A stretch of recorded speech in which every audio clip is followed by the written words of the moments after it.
2025 নভেম্বরের ফার্স্ট উইকে আমরা বন্ধুরা 6জন মিলে চলে এসেছিলাম পুরুলিয়ার অযোধ্যা পাহাড় অযোধ্যা সার্কিটের একটি তিলাইটাঁড় বলে জায়গা। এই পাহাড়টির নাম তিলাইটাঁড়, আরসা ব্লকের একটি জায়গা, ছোট্ট গ্রাম, গীতাঞ্জলি ফরেস্ট রিসর্টে। এটি মূলত আপনারা পুরুলিয়া স্টেশন থেকে নেমেও আসতে পারেন। পুরুলিয়া জংশন, এখানে সব ট্রেনই দাঁড়ায়। আমরা নেমেছিলাম টামনা বলে একটি স্টেশনে, পুরুলিয়া জংশনে পরবর্তী স্টেশন। ওখান থেকে 7 কিলোমিটার কম হয়। গাড়ি ভাড়া ওনারা হোটেল থেকেই প্রোভাইড করেন। গাড়ি, বড় গাড়ি হলেই অ্যাপ্রক্স 2000 টাকা পিক অ্যান্ড ড্রপ হয়ে যায়।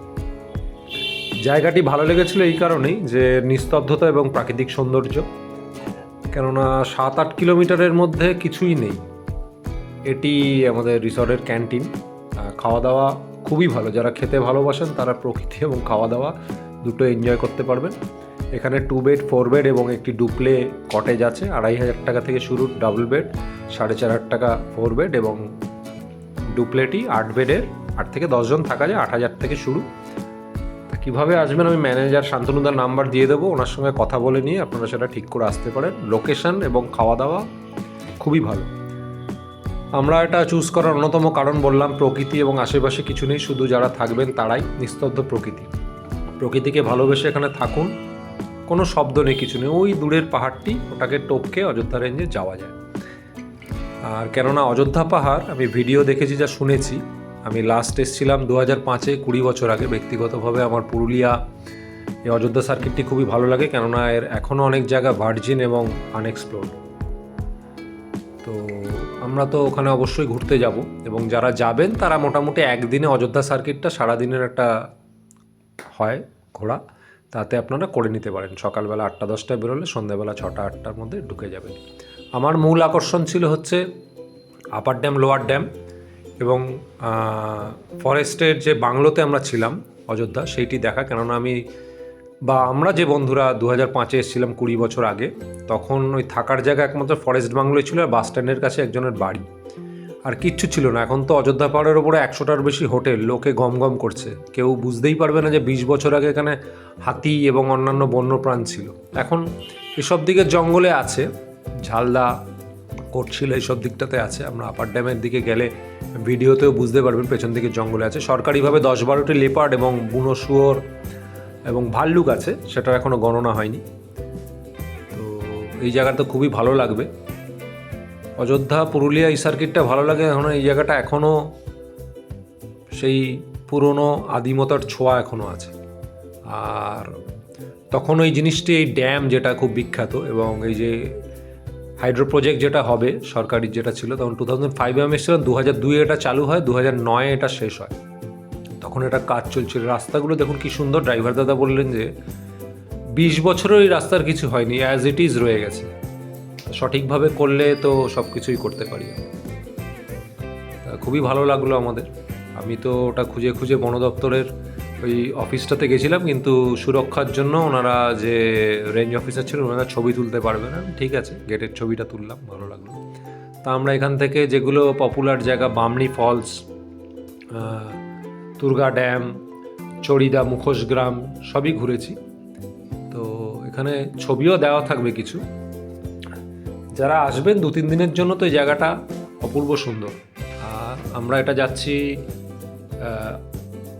আপার ড্যামের দিকে। এইটা হলো তুর্গা ড্যাম, যেটা এখন মিনি পহেলগাঁও নামে খুব বিখ্যাত হয়েছে। জলটা সরে গেলে গ্রীষ্মকালে এই জায়গাটাতে পিকনিক করে, অপূর্ব সুন্দর জায়গা। এর পাশেও দেখলাম একটি প্রাইভেট রিসর্ট হয়ে গেছে, বড় সড়ো রকম, একদম এই রাস্তাটার বাঁ দিকে রয়েছে। এখনও জায়গাটা ভালো আছে। আর এই হলো সেই আপার ড্যাম। এটাতে দেখলাম সরকারি প্রচেষ্টায় সৌরবিদ্যুতের প্যানেল জলের মধ্যে বসানো। জানি না বোঝা যাচ্ছে নাকি, ওই দূরে যে জলের মধ্যে জিনিসটা দেখা যাচ্ছে স্কোয়ার লেফট সাইডে। আর এটা হলো সেই দুটো গেট বা টারবাইন, যেটা এই লোয়ার ড্যাম থেকে জল তুলে এখানে ফেলা হয়, এবং এখান থেকেই সেই জলটাই আবার নিচের ড্যামে ফেলে বিদ্যুৎ উৎপাদন করা হয়। এটা প্রায় 900 মেগাওয়াটের একটা প্রজেক্ট, বিশাল প্রজেক্ট, যেখান থেকে এই পুরুলিয়া সংলগ্ন এলাকাতে, বিস্তীর্ণ এলাকায় বিদ্যুৎ সরবরাহ করা হয়, যেখানে বিদ্যুতের সমস্যা ছিল। এই জায়গাটা তো খুব নস্টালজিক আমার কাছে অন্তত। এই যে বড় বড় পাথরগুলো দেখছেন, এরও একটা ব্যাপার আছে, যেটা এখন মার্বেল লেক বলে একটি জায়গা আছে, সেখানে সবাই যান। এই সমগ্র এই যে পাথর এই যে বাঁধানো আছে আপার ড্যাম লোয়ার ড্যাম বা নিচের যত জায়গা দেখবেন, এই পাথরগুলো সব মার্বেল লেকের ওই জায়গা থেকে করা, খোদাই করে মানে ওখান থেকে ডিনামাইট ফাটিয়ে তোলা। আমরা যখন এসেছিলাম তখন ওই কাজগুলো চলতো রাত্রিবেলা, আর গ্রামের লোকাল লোকেরাই বলেছিল যে এই জন্য হাতি বা অন্যান্য জন্তু এখান থেকে সরে যাচ্ছে। এই বনভূমিটা দেখুন, এখনও ওই বিস্তীর্ণ বনভূমি, এটা বাঁধের ওপর থেকে দেখা যায়। আমরা সূর্যাস্তটা এখান থেকে মিস করে গেছি, ছবিতে কিছু থাকবে। অ্যাকচুয়ালি এখান থেকে সূর্যাস্তটা খুব অপূর্ব সুন্দর লাগে। পাহাড়ের রেঞ্জগুলো দেখছেন, খুব সুন্দর। তো ভালো লাগবে, আমার তো খুবই ভালো লাগলো। আমি এতদিন পরে গেলাম, আর রাস্তাঘাট খুবই সুন্দর। আমরা যেখানে ছিলাম গীতাঞ্জলি ফরেস্ট রিসর্ট, সেটাও খুবই ভালো, লোকেশন তো ভালো, খাওয়া দাওয়া ভালো। আশা করি ভিডিওটা সবার ভালোই লাগবে এবং আপনারাও আসুন, ঘুরে যান। একটাই কথা, পরিবেশকে নষ্ট করবেন না। অনেক প্লাস্টিকের বোতল, চিপসের প্যাকেট এগুলো পড়ে থাকতে দেখলাম ওই ড্যামের ওখানে। এটা নিয়ে একটু প্রশাসন একটু দেখভাল করলে ভালো হয়, কেননা সবাই এমনি ফেলে দিয়ে চলে যাচ্ছে, জানি না কতটা কী করে। এটা আবার ট্রেনে ফেরার সময় একজনের আবার ছোটো করে কেক কেটে আবার বার্থডে সেলিব্রেশন হয়ে গেল। আমি কিছু ছবি দিয়ে রাখলাম, যেমন এটা টামনা স্টেশনের ছবি, তারপরে আমাদের হোটেলের ভেতরের কিছু রুমের ছবি। আশা করি সবার ভালো লাগবে, ভালো লাগলে লাইক করে দেবেন। আর আমরা যেখানে ছিলাম জায়গাটি ইটসেলফ এতটাই সুন্দর, এখানেই আপনাদের ঘোরাঘুরি করে প্রথম দিনটা কেটে যাবে। দ্বিতীয় দিনে আপনারা ঘুরলেন, অযোধ্যা সার্কিটটা ঘুরলেন, চড়িদা মুখোশগ্রাম গেলেন। আশা করি সবার ভালোই লাগবে। শীতকালে তো পুরুলিয়ায় এমনিই খুব বিখ্যাত, আর মার্চ এপ্রিল মাসে পলাশ ফুলের জন্য সবাই এখানে আসেন। তো আমিও 20 বছর পর গেলাম, আমারও এটা স্মৃতি হিসাবে রয়ে গেলে খুব ভালো কথা। আমি ডেসক্রিপশন বক্সে সব রকম ডিটেলসই দিয়ে দেবো, লিঙ্ক, ফোন নাম্বার যা আছে আমি সবই দিয়ে দেবো। ভালো থাকবেন, সুস্থ থাকবেন, প্রকৃতিকে ভালোবেসে সবাই ভালো থাকবেন, এটাই আশা করি।